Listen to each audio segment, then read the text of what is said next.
જે તમારી સીડી બન્યા છે એનું પગથિયું બનશો.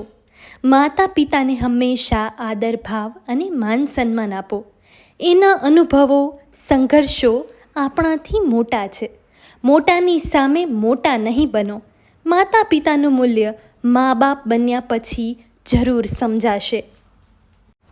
મા બાપનું સૌથી મોટું દુઃખ દીકરી ઘર છોડે ત્યારે અને દીકરો તર છોડે ત્યારે થાય છે. મા બાપને સુખ ન આપી શકો તો ભલે, પણ દુઃખ ક્યારેય આપશો નહીં.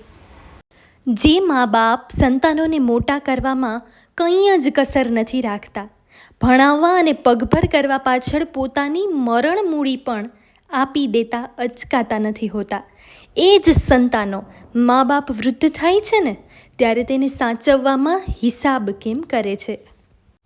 જન્મ આપનાર મા બાપને ખુશ રાખો સાહેબ. મંદિરવાળા ભગવાન આપોઆપ ખુશ થઈ જશે. કોઈએ રોજા રાખ્યા તો કોઈએ ઉપવાસ રાખ્યા, પણ કબૂલ એમનું જ થયું સાહેબ જેમણે મા બાપને પોતાની સાથે રાખ્યા. નાના હતા ત્યારે મા બાપ આપણને સાચવતા હતા. હવે આપણે મોટા થઈને મા બાપને સાચવવાના છે.